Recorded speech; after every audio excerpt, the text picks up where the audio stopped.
ಗ್ರಾಮೀಣಾಭಿವೃದ್ಧಿಗೆ ಸಂಬಂಧಪಟ್ಟಂತೆ ಸಾಮಾನ್ಯವಾಗಿ ಉದ್ಯೋಗಾವಕಾಶಗಳನ್ನು ಸೃಷ್ಟಿ ಮಾಡುವಂತಹ ನಿಟ್ಟಿನಲ್ಲಿ ಸರ್ಕಾರ ಈ ಒಂದು ನರೇಗಾ ಅನ್ನುವಂಥ ಯೋಜನೆಯನ್ನು ಜಾರಿಗೆ ತಂದಿತ್ತು. ಸೊ ಆದರೆ ಈಗ ಸದ್ಯಕ್ಕೆ ಅದರ ಹೆಸರನ್ನು ಬದಲಾವಣೆ ಮಾಡಲಾಗಿದೆ. ಸೊ ಯಾವ ರೀತಿಯಾಗಿ ಬದಲಾವಣೆ ಮಾಡಲಾಗಿದೆ ಮತ್ತು ಅಲ್ಲಿರುವಂತಹ ಇಂಪಾರ್ಟೆಂಟ್ ಪಾಯಿಂಟ್ಸ್, ನಮ್ಮ ಎಕ್ಸಾಮ್ಗೆ ಹೆಲ್ಪ್ ಆಗುವಂತಹ ಕೆಲವೊಂದು ಇಂಪಾರ್ಟೆಂಟ್ ಪಾಯಿಂಟ್ಸನ್ನು ನಾವೀಗ ಡಿಸ್ಕಷನ್ ಮಾಡಕತ್ತೀವಿ.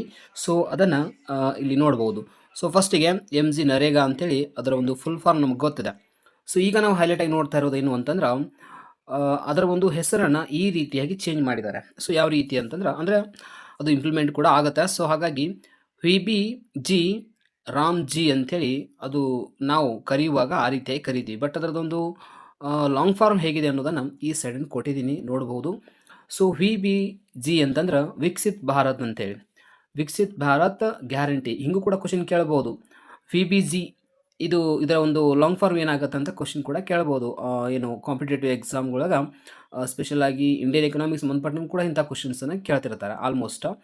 ಅದರೊಂದಿಗೆ ನಿಮ್ಗೆ ಯಾವುದಾದ್ರೂ ಎಕ್ಸಾಮ್ಗೆ GK ಅಂತ ಕ್ವಶನ್ ಪೇಪರ್ ಇತ್ತು ಅಂತಂದರೆ ಅಲ್ಲಿ ಕೂಡ ಇಂತಹ ಪ್ರಶ್ನೆಗಳು ಬರುವಂಥ ಚಾನ್ಸಸ್ ಇರುತ್ತೆ. ಸೊ ಹಾಗಾಗಿ ಈಗ ಈ ವಿಕಸಿತ್ ಭಾರತ್ ಅನ್ನೋದಂತರೂ ನಮಗೆಲ್ಲ ಗೊತ್ತಿರುವ ಹಾಗೆ 2047ಕ್ಕೆ 100 ವರ್ಷಗಳ ಏನು ಅವಧಿ ಇದೆ. ಸೊ ಆ 100 ವರ್ಷಗಳನ್ನು ನಾವು ಪೂರೈಸಿದ್ವಿ ಸ್ವತಂತ್ರ ನಂತರ. ಹೀಗಾಗಿ 2047ರಲ್ಲಿ ಭಾರತ ಅಭಿವೃದ್ಧಿ ಹೊಂದಿದ ರಾಷ್ಟ್ರ ಅಂತ ಕರೆಸ್ಕೊಳ್ಬೇಕಾಗತ್ತೆ ಅಂತ ನಿಟ್ಟಿನಲ್ಲಿ ಅಲ್ಲಿವರೆಗೆ ಏನೇನು ಸುಧಾರಣೆಗಳು ಮಾಡಬೇಕಾಗಿದೆ, ಅವಾಗ ನಮ್ಮ ದೇಶ ಅಭಿವೃದ್ಧಿ ಹೊಂದಿದೆ ಅಂತ ಕರೆಸ್ಕೊಳ್ಬೇಕಾತಂದ್ರೆ ನಾವು ಏನೇನು ಮಾಡಬೇಕಾಗಿದೆ ಅಂತ ಒಂದು ಪ್ಲ್ಯಾನನ್ನು ಹಾಕ್ಕೊಳ್ಳಾಗಿದೆ. ಆ ಪ್ಲ್ಯಾನಕ್ಕೆ ನಾವು ಏನು ಕರಿತೀವಿ ಅಂದ್ರೆ ವಿಕಸಿತ್ ಭಾರತ್ 2047 ಅಂತ ಕರಿತೀವಿ. ಸೊ ಇದರಲ್ಲಿ ಈಗಾಗಲೇ ಬಹಳ ವರ್ಕ್ ಕೂಡ ನಡೀತಾ ಇದೆ. ಎಷ್ಟೋ ಕಡೆ ಹೊಸ ಏನು ಅಭಿವೃದ್ಧಿ ಕೆಲಸಗಳನ್ನ ಮಾಡಲಾಗ್ತಿದೆ. ಆಮೇಲೆ ಎಷ್ಟೋ ರಿಸರ್ಚ್ ನಡೀತಾ ಇದ್ದಾವೆ. ಸೊ ಅದಕ್ಕೆ ಗ್ರಾಮದಲ್ಲಿರುವಂತಹ ಜನರಿಗೆ ಇರುವಂತಹ ಸಮಸ್ಯೆಗಳನ್ನು ಬಗೆಹರಿಸುವಂತಹ ಕೆಲಸ ಆಗಿರ್ಬೋದು, ಹೀಗೆ ಉದ್ಯೋಗ ಅವಕಾಶ ಕೊಡುವಂಥದ್ದಾಗಿರ್ಬೋದು, ಎಲ್ಲ ಕೂಡ ನಡೀತಾ ಇದ್ದಾವೆ. ಅದರಲ್ಲಿ ವಿಕಸಿತ್ ಭಾರತ ಇನ್ನೊಂದು ಗ್ಯಾರಂಟಿ ಅಂತ ಏನು ಅದನ್ನು ಸ್ಕೀಮನ್ನು ಕೊಟ್ಟಿದ್ದಾರೆ ಅಂದ್ರೆ, ಇದು ಹೆಂಗೆ ನರೇಗಾ ಒಳಗೊಂದು ಗ್ಯಾರಂಟಿ ಅಂತೇಳಿ ಇತ್ತು. Mahatma Gandhi national rural development guarantee scheme or act ಅಂತ ಏನು ಕರಿತಿದ್ದಲ್ಲ, ಸೊ ಅದನ್ನು ಇಲ್ಲಿ ಮೆನ್ಷನ್ ಮಾಡಿದ್ದಾರೆ. ಸೊ ಈ ಕನ್ನಡದಲ್ಲಿ ಏನಾಗುತ್ತೆ ಅಂದರೆ ವಿಕಸಿತ್ ಭಾರತ ಭರವಸೆ ಅಂತೇಳಿ, ಅಂದ್ರೆ ಗ್ಯಾರಂಟಿ ಅಂದರೆ ಭರವಸೆ ಅಂತೇಳಿ ಕ್ಲಿಯರ್ ಆಯಿತು. ಈಗ ನೆಕ್ಸ್ಟು ರಾಮ್ಜಿ ಅಂದರೆ ಏನು? ರಾಮ್ ಅಂತಂದ್ರೆ ರೋಜ್ಗಾರ್ ಮತ್ತು ಜೀವಿಕಾ ಮಿಷನ್ ಅಂತ ಆಗುತ್ತೆ. ಆಮೇಲೆ ನೆಕ್ಸ್ಟ್ ಇರೋದು ಜಿ ಅಂದ್ರೆ ಗ್ರಾಮೀಣ ಅಂತ ಆಗುತ್ತೆ. ಸೊ ಕನ್ನಡದಲ್ಲಂತೂ ಕ್ಲಿಯರ್ ಆಗುತ್ತೆ ನಿಮ್ಗೆ. ರಾಮ್ಜಿ ಅಂತಂದ್ರೆ ಉದ್ಯೋಗ, ರೋಜ್ಗಾರ್ ಅಂದ್ರೆ ಉದ್ಯೋಗ. ಇಲ್ಲಿ ಭಾಳ ಸಲ ಕನ್ಫ್ಯೂಷನ್ ಆಗುವಂಥದ್ದು ಈ ವರ್ಡ್ಸ್ ಎಲ್ಲ ಹೆಂಗದಾವ ಅಂದ್ರೆ, ಇವು ಇಂಗ್ಲೀಷ್ ವರ್ಡ್ಸ್ ಅಲ್ಲ, ಆ್ಯಕ್ಚುಲಿ ಹಿಂದಿ ಕೆಲವೊಮ್ಮೆ ಮಿಕ್ಸ್ ಆಗ್ತಾವೆ. ಓಕೆನಾ, ಬೇರೆ ಬೇರೆ ಲ್ಯಾಂಗ್ವೇಜ್ ಕೂಡ ಅಲ್ಲಿ ಮಿಕ್ಸ್ ಆಗ್ತಿರ್ತಾವೆ. ಸೊ ಹಾಗಾಗಿ ಉದ್ಯೋಗ ಮತ್ತು ಜೀವನೋಪಾಯ ಮಿಷನ್ ಅಂತ ಕರಿತೀವಿ. ಅಂದ್ರೆ ಮಿಷನ್ ಅಂತೇಳಿ ಒಂದು ಅಂದರೆ ಅದನ್ನು ಸುಧಾರಣೆ ಮಾಡುವಂಥ ಉದ್ದೇಶ. ಆಮೇಲೆ ಗ್ರಾಮೀಣ ಅನ್ನೋದು ಕನ್ನಡದಲ್ಲಿ ಕೂಡ ಸೇಮ್ ಆಗುತ್ತೆ. ಸೊ ಇದು ಮೀನಿಂಗ್ ನಿಮ್ಗೆ ಗೊತ್ತಿರಲಿ, ಇದನ್ನು ನಾವು ನೆಗ್ಲೆಕ್ಟ್ ಮಾಡ್ಲಿಕ್ಕೆ ಬರೋಂಗಿಲ್ಲ. ಯಾಕಂದರೆ ಹೊಸದಾಗಿ ಬದಲಾವಣೆಯಾಗಿ ಹೆಸರು ಬಂದಿರೋದ್ರಿಂದ ಭಾಳ ಜನಕ್ಕೆ ಇದು ಕನ್ಫ್ಯೂಷನ್ ಇರುತ್ತೆ. ಓನ್ಲಿ ಇದನ್ನು ಮಾತ್ರ ತಿಳ್ಕೊಂಡಿರ್ತಾರೆ ಜಾಸ್ತಿ ಜನ. ಓಕೆ, ಈಗ ನೋಡೋಣ ಇದು ಏನೇನು ವಿಷಯಗಳನ್ನು ಹೊಂದಿದೆ ಅಂಥೇಳಿ. ಫಸ್ಟಿಗೆ ಈ ಖಾತರಿಪಡಿಸಿದ ದಿನಗಳಲ್ಲಿ ವ್ಯತ್ಯಾಸ ಇದೆ. ಅಂದರೆ ವ್ಯತ್ಯಾಸ ನೋಡಕತ್ತೀವಿ ಅಂತಂದ್ರೆ ನಾವು ಆ್ಯಕ್ಚುಲಿ ಎಲ್ಲಿಂದ ಹೋಗಬೇಕು ಅಂತಾರೆ ಇದೇ ಪಾಯಿಂಟನ್ನು ಕಂಟಿನ್ಯೂ ಮಾಡೋಣ. ಸೊ ನರೇಗಾ ಮತ್ತು VBG ರಾಮ್ಜಿ ಸ್ಕೀಮ್ ಅಂದರೆ ಏನು, ಕೇವಲ ಹೆಸರು ಮಾತ್ರ ಚೇಂಜ್. ಮೇನ್ ಇಂಪಾರ್ಟೆಂಟ್ ಇರೋದು ನರೇಗಾವನ್ನು ತೆಗೆದು VBG ರಾಮ್ಜಿ ಅಂತ ಮಾಡಿದ್ದಾರೆ. ಸೊ ಈ ಮಾಡಲಿಕ್ಕೆ ಹಲವಾರು ಕಾರಣಗಳು ಕೂಡ ಅದಾವ. ಅದೆಲ್ಲ ಈಗ ನೆಕ್ಸ್ಟ್ ನಿಮಗೆ ಕ್ಲಿಯರ್ ಆಗುತ್ತೆ, ಒಂದೊಂದು ಪಾಯಿಂಟನ್ನು ನೋಡ್ಕೊತ ಹೋಗೋಣ. ಸೊ ಈಗ ನರೇಗಾ ಅನ್ನೋದು ಏನು, ಪ್ರತಿಯೊಂದು ಗ್ರಾಮೀಣ ಕುಟುಂಬಕ್ಕೂ ವರ್ಷಕ್ಕೆ ಕನಿಷ್ಠ ಎಷ್ಟು ದಿನಗಳು, 100 ದಿನಗಳ ಕೆಲಸಕ್ಕೆ ಕಾನೂನು ಭರವಸೆಯನ್ನು ನೀಡಿತ್ತು.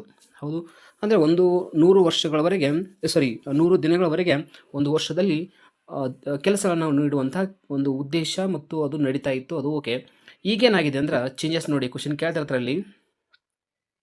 VBG ರಾಮ್ಜಿ ಬಿಲ್ ಏನು ಹೇಳುತ್ತೆ ಅಂದರೆ, ಕೆಲಸದ ದಿನಗಳನ್ನ ಏನು ಮಾಡಿದ್ದಾರೆ, 125 ದಿವಸಕ್ಕೆ ಹೆಚ್ಚು ಮಾಡಿದ್ದಾರೆ. ಅಂದರೆ 25 ದಿನಗಳ ಹೆಚ್ಚು ಮಾಡಿದ್ದಾರೆ. ಇದು ನಮಗೆ ಗೊತ್ತಿರಲಿ, ಕ್ವಶನ್ ಹೈಲೈಟ್ ಆಗ್ತಿರ್ತಾವೆ. ಆದರೆ ಇದು ಬಜೆಟ್ ಮಿತಿಗೆ ಒಳಪಟ್ಟಿದೆ. That is the very important point. ಇದು ಕಂಪಲ್ಸರಿ ಸಿಕ್ತಿತ್ತು. ಬಟ್ ಇದು 125 ಅನ್ನೋದು ಏನು ಮಾಡಿದ್ರು ಅಂತಂದ್ರೆ, ಈಗ 125 ಕೊಡ್ತೀವಿ ಅಂತ ಭರವಸೆ ಕೊಟ್ಟಿದ್ದಾರೆ. ಬಟ್ ಇದು ಬಜೆಟ್ ಏನಾದರೂ ಕಡಿಮೆ ಆಯ್ತಂದ್ರೆ, ಏನು ಪಬ್ಲಿಕ್ ಎಕ್ಸ್ಪೆಂಡಿಚರ್ ಅಂದ್ರೆ ಸಾರ್ವಜನಿಕ ವೆಚ್ಚ ಸರ್ಕಾರ ಮಾಡೋದು ಕಡಿಮೆ ಆಯ್ತಂದ್ರೆ, ಅಥವಾ ಕಡಿಮೆ ಇತ್ತು ಅಂತಂದ್ರೆ ಇಲ್ಲಿ ಕೆಲವೊಮ್ಮೆ ಏನಾಗ್ಬೋದು, 120 ಸಿಗುವಲ್ಲಿ 90 ಡೇಸ್ ಅಷ್ಟೇ ಕೊಡ್ಬೋದು. ಆಮೇಲೆ ಇಲ್ಲಾಂದರೆ 120 ಡೇಸ್ ಕೊಡ್ಬೋದು. ಹೀಗೆ ವೇರಿಯೇಷನ್ ಮಾಡಲಿಕ್ಕೆ ಅವಕಾಶ ಇದೆ. ಯಾವುದನ್ನು? ರಾಮ್ಜಿ ಅನ್ನೋ ಒಂದು ಬಿಲ್ಲಲ್ಲಿ ಬಂದಿರುವಂತಹ ಈ ಒಂದು ಎಮ್ ಜಿ ನರೇಗಾದ ಮತ್ತೊಂದು ರೂಪ ಇಲ್ಲಿ ವ್ಯತ್ಯಾಸದ ಇದನ್ನು ನೋಡ್ಕೊಳ್ಳಿ. ಸೊ ಭಾಳ ಇದು ಆ್ಯಕ್ಚುಲಿ ಬಡವರಿಗೆ ಭಾಳ 100 ದಿನ ಫಿಕ್ಸ್ ಸಿಗ್ತಿತ್ತು. ಬಟ್ ಇನ್ಮೇಲೆ ಹಾಗಿಲ್ಲ. ಬಜೆಟಲ್ಲಿ ವೇರಿಯೇಷನ್ ಆತಂದ್ರೆ ಇಲ್ಲಿ ದಿನಗಳಲ್ಲಿ ಕೂಡ ವೇರಿಯೇಷನ್ ಆಗುತ್ತೆ ಅಂತ ಅದು ಒಂದು ಕ್ಲಿಯರಿಟಿ ಇದೆ. ಹೀಗಾಗಿ ಕೆಲಸದ ದಿನಗಳು ಹೆಚ್ಚಿದರೂ ಕೂಡ ಏನಾಗಿದೆ, ಸಂಪೂರ್ಣ ಕಾನೂನು ಭರವಸೆ ಇಲ್ಲವೇ ಇಲ್ಲ. ಇದಂತೂ ವೆರಿ ಇಂಪಾರ್ಟೆಂಟ್. ವರ್ಷಕ್ಕೆ 100 ದಿನಗಳು.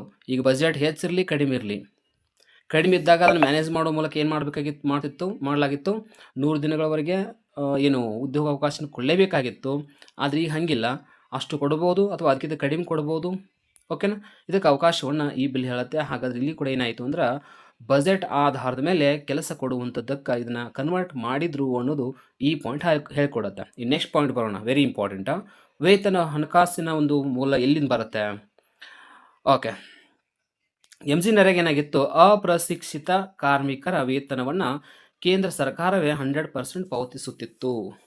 ಅಪ್ರಶಿಕ್ಷಿತ ಅನ್ನೋ ಶಬ್ದ ಒಂದು ರೀತಿ ಅನ್ಎಜುಕೇಟೆಡ್ ಅಥವಾ ಅನ್ಸ್ಕಿಲ್ಡ್ ಅಂತ ಕರಿತೀವಿ ನಾವು. ಅನ್ಸ್ಕಿಲ್ಡ್ ಲೇಬರ್ಸ್ ಅಂತ ಕರಿತೀವಿ. ಅಂದರೆ ಕೌಶಲ್ಯ ರಹಿತ ಕಾರ್ಮಿಕರಿಗೆ ಒಂದು ಏನೋ ಅವರಿಗೆ 100 ದಿನಗಳವರೆಗೆ 100% ಎಲ್ಲ ಪೇಮೆಂಟನ್ನು ಏನು ಸೆಂಟ್ರಲ್ ಬ್ಯಾಂಕ್ ಕೊಡ್ತಿತ್ತು ಫಸ್ಟಿಗೆ ಎಮ್ ಜಿ ನರೇಗಾ ಅಂತಿದ್ದಾಗ.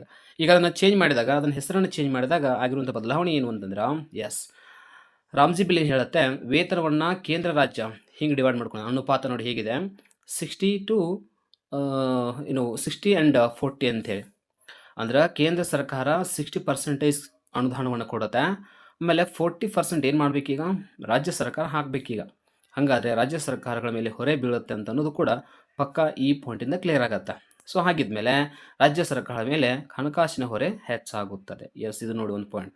ಅಂದರೆ ಇದನ್ನು ಆ್ಯಕ್ಚುಲಿ ಕೇಂದ್ರ ಸರ್ಕಾರ ಆಗಿರಲಿ ಇದನ್ನು ಯಾವ ರೀತಿಯಾಗಿ ಚೇಂಜ್ ಮಾಡಲಿಕ್ಕೆ ಹೊಂಟಿದೆ ಅಂದರೆ ಕೇವಲ ಹೆಸರಟ್ಟ ಚೇಂಜ್ ಮಾಡಿಲ್ಲ ಅಂತ, ಅದರೊಳಗೆ ಇರುವಂಥ ಎಷ್ಟೋ ವಿಷಯಗಳನ್ನ ಚೇಂಜ್ ಮಾಡಿದ್ದಾರೆ. ಸೊ ಇವುಗಳನ್ನ ಚೇಂಜ್ ಮಾಡೋದ್ರಿಂದ ಕೇಂದ್ರ ಸರ್ಕಾರ ತನ್ನ ಮೇಲೆ ಇದ್ದಂಥ ಭಾರವನ್ನು ಕಡಿಮೆ ಮಾಡಿಕೊಂಡಿದೆ. ಆಯಾ ರಾಜ್ಯಗಳ ಮೇಲೇನೂ ಕೂಡ ಹೊರೆಯನ್ನು ಹಾಕಿದೆ. ಸೊ ಇದು ಕೂಡ ಫೈನಾನ್ಸಿಯಲಿ ಓಕೆನಾ, ಭಾಳ ಟ್ಯಾಕ್ಸನ್ನು ಕಲೆಕ್ಟ್ ಮಾಡೋದ್ರಲ್ಲ ಇದು ಎಲ್ಲೋ ಭಾಳ ವ್ಯತ್ಯಾಸಗಳಾಗ್ತಿರ್ತಾವೆ. ಅವನ್ನೆಲ್ಲ ಚೇಂಜಸ್ ಮಾಡ್ಕೊತ ಹೋಗ್ತಾ ಇದ್ದಾರೆ.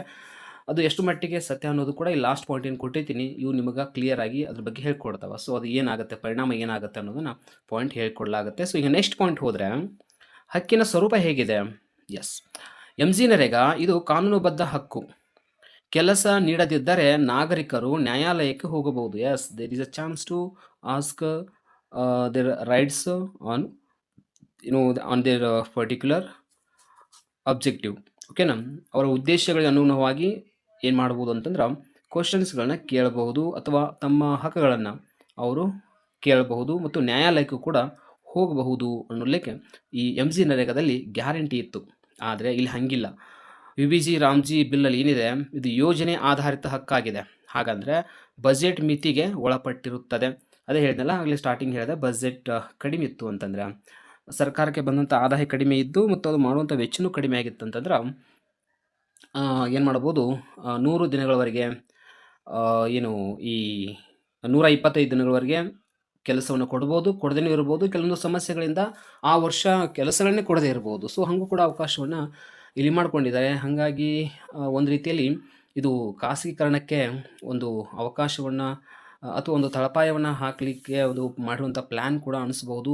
ಆಮೇಲೆ ಇಲ್ಲಿ ನೋಡಿ, ಇಲ್ಲಿ ಇಂಪಾರ್ಟೆಂಟ್ ಹೇಳ್ಬೇಕಂದ್ರೆ ಕಾರ್ಮಿಕರ ಹಕ್ಕು ದುರ್ಬಲವಾಗುತ್ತದೆ 100%. ಯಾಕಂದ್ರೆ ಇಲ್ಲಿ ಈ ಲೇಬರ್ ಕಾರ್ಡನ್ನು ತೆಗೆದುಕೊಂಡಿರುವಂತಹ ಬಡ ಜನರು ಅವರಿಗೆ ಅವ್ರಿಗೇನಾದರೂ ಉದ್ಯೋಗ, ಅವರು ಏನಾದರೂ ಅದ್ರ ಮೇಲೆ ಡಿಪೆಂಡ್ ಆಗಿದ್ರು ಅಂತಂದ್ರೆ, ವರ್ಷದಲ್ಲಿ 100 ದಿನಗಳವರೆಗೆ ಕೆಲಸ ಮಾಡ್ತೀವಿ ಮತ್ತು ನಮಗೆ ವರ್ಷ ಇಂತಿಷ್ಟು ಪೇಮೆಂಟ್ ಬಂದೇ ಬರುತ್ತೆ ಅನ್ನೋದು ಏನಾದರೂ ಡಿಪೆಂಡ್ ಆಗಿದ್ರೆ ಇದು ಡಿಫಿಕಲ್ಟ್ ಆಗುತ್ತೆ ಅವರಿಗೆ. ಹಾಗಾಗಿ ಈ ಒಂದು ಬಿಲ್ಲು ಏನು ಜಾರಿಗೆ ಬಂದದ್ದು ಒಂದು ಕಡೆ ಒಳ್ಳೆಯದು ಅಂತಂದರೆ, ಇನ್ನೊಂದು ಕಡೆ ಪ್ರಾಬ್ಲಮ್ ಕೂಡ ಕ್ರಿಯೇಟ್ ಮಾಡುವಂಥದ್ದು ಅದು ಆಗಿರ್ಬೋದು. ಅಥವಾ ಇನ್ನಷ್ಟು ದೇಶದಲ್ಲಿ ಯೋಜನೆಗಳನ್ನು ಅಥವಾ ಎಮ್ ಜಿ ನರೇಗಾ ಯೋಜನೆ ಮೇಲೆ ಕಡಿಮೆ ವೆಚ್ಚ ಮಾಡಬೇಕು ಅಂತನೋ ಉದ್ದೇಶನೂ ಆಗಿರ್ಬೋದು. ಇಲ್ಲ ಅಂತಂದ್ರೆ ಕೆಲವ್ರು ಹೇಳ್ತಿದ್ದಾರೆ ಇದು ಏನು ಅಂದರೆ ಟೀಕೆಗಳು ಸ್ಟಾರ್ಟ್ ಆಗಿದ್ದಾವೆ. ಹೇಗೆ ಅಂತಂದ್ರೆ ಎಮ್ ಜಿ ನರೇಗಾದಲ್ಲಿ ಮಹಾತ್ಮ ಗಾಂಧೀಜಿ ಅವರ ಹೆಸರಿತ್ತು, ಸೊ ಅದನ್ನು ಚೇಂಜ್ ಮಾಡಿದ್ದಾರೆ ಅನ್ನುವಂಥ ಕೆಲವೊಂದು ಟೀಕೆಗಳದಾವೆ. ಸೊ ಸಮಥಿಂಗ್ ಇವೆಲ್ಲವೂ ಕೂಡ ನಡೀತಾ ಇದ್ದಾವೆ, ಅದಕ್ಕೆ ಹೋರಾಟ ಕೂಡ ಸ್ಟಾರ್ಟ್ ಇದೆ.